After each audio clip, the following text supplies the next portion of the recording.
જોવા માટે સબસ્ક્રાઇબ કરો અમારી ચેનલ મુદ્રાલેખ ડિજિટલ એજ્યુકેશન। નમસ્કાર વિદ્યાર્થી મિત્રો, મુદ્રાલેખ ડિજિટલ એજ્યુકેશનમાં આપનું હાર્દિક સ્વાગત છે। મિત્રો, આપણે ધોરણ 11ની અંદર વિષય બી એટલે કે વાણિજ્ય વ્યવસ્થા અને સંચાલનમાં આપણે પ્રકરણ નંબર 8 ધંધાકીય મૂડીના પ્રાપ્તિ સ્થાનો વિશે અભ્યાસ કરી રહ્યા છીએ।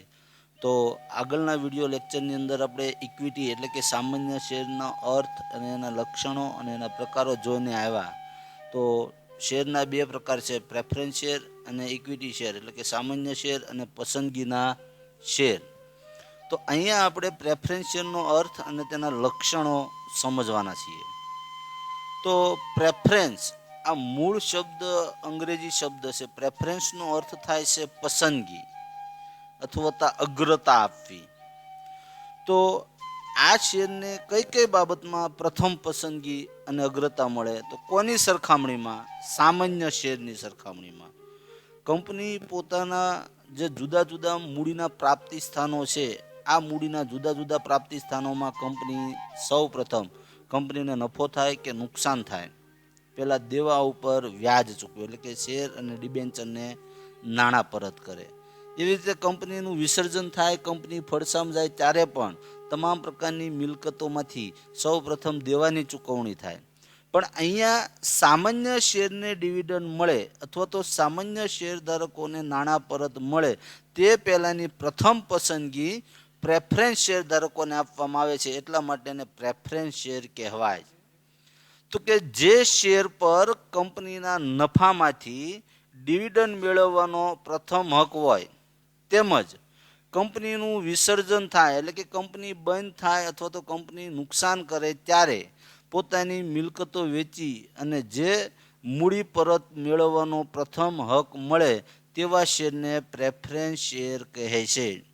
સાદી ભાષામાં પ્રેફરન્સ શેર એટલે સામાન્ય શેરધારકોને ડિવિડન્ડ ચૂકવાય તે પહેલાં અને સામાન્ય શેરધારકોને વિસર્જન સમયે મૂડી પરત મળે તે પહેલાં જે શેરને પ્રથમ અથવા તો અગ્ર હક મળે તેવા શેરને પ્રેફરન્સ શેર તરીકે ઓળખવામાં આવે છે।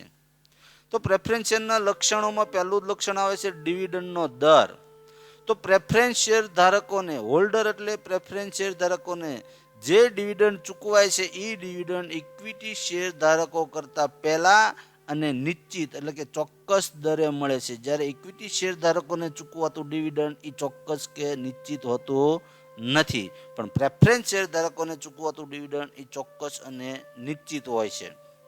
હું મિત્રો તમને એક એક્ઝામ્પલ આપું કે કંપનીએ છેલ્લા 3 વર્ષથી ડિવિડન્ડ ચૂકવ્યું જ નથી, હવે કંપની ડિવિડન્ડ ચૂકવવા માંગે છે, તો છેલ્લા 3 વર્ષનું કેલ્ક્યુલેશન કરવી 2018, 17, 18 અને 19, તો હવે કંપનીએ આ શેર ધારકોને ડિવિડન્ડ ચૂક્યું જ નથી અને 2020માં કંપની ડિવિડન્ડ ચૂકવવા માંગે છે, તો ત્યારે આગળના 3 વર્ષ પહેલાં ન ચૂકવાયેલું ડિવિડન્ડ પણ આ પ્રેફરન્સ શેર ધારકોને ચૂકવવું પડે છે। આવું તમારે એસપીમાં ભણવામાં વિગતે આવશે।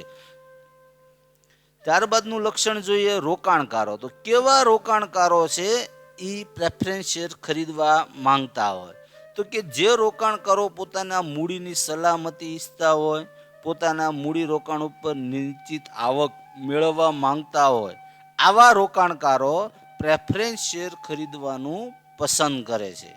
અને જેને જોખમ ઉઠાવવું છે, કારણ કે ઇક્વિટી શેર ઉપર ડિવિડન્ડનો દર અને ડિવિડન્ડની ચૂકવણી બંને અનિશ્ચિત હોય, તો જે રોકાણકારો છે એ જોખમ ઉઠાવવા માંગે ઇક્વિટી શેર ખરીદે, અને જે રોકાણકારો છે જોખમ નથી ઉઠાવવા માંગતા, પોતાના મૂડીની સલામતી માગે છે, જેને ચોક્કસ આવક મેળવવી છે, એવા રોકાણકારો પ્રેફરન્સ શેર ખરીદવાનું પસંદ કરે છે।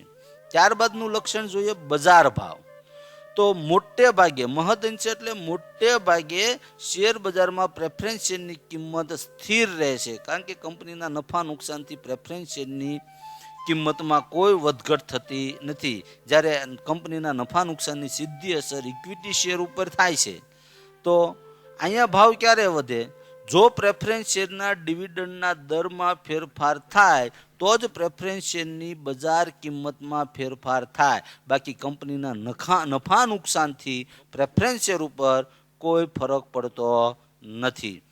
ત્યારબાદનું લક્ષણ જોઈએ જોખમનું પ્રમાણ. આપણે આગળ વાત કરી તો કે ભાઈ આ શેર ધારકોને પ્રેફરન્સ શેર ધારકોને નિશ્ચિત અને ચોક્કસ મુદ્દતના અંતે એને ડિવિડન્ડ મળે છે. તો પ્રેફરન્સ શેર હોલ્ડરોને નિશ્ચિત દરે ડિવિડન્ડ મળવા ઉપરાંત ઇક્વિટી શેરની સરખામણીમાં પહેલાં ડિવિડન્ડ મળે છે. વિસર્જન સમયે ઇક્વિટી શેર ધારકોને નાણાં પરત થાય એ પહેલાં એને પ્રેફરન્સ શેર ધારકોને નાણાં પરત કરવામાં આવે છે. તો કંપનીના વિસર્જન સમયે પણ મૂડી પરત મેળવવામાં ઇક્વિટી શેર ધારકો કરતાં પ્રેફરન્સ શેર ધારકોને પ્રથમ પસંદગી મળતી હોવાથી પ્રેફરન્સ શેરમાં જોખમનું પ્રમાણ કેવું રહે છે?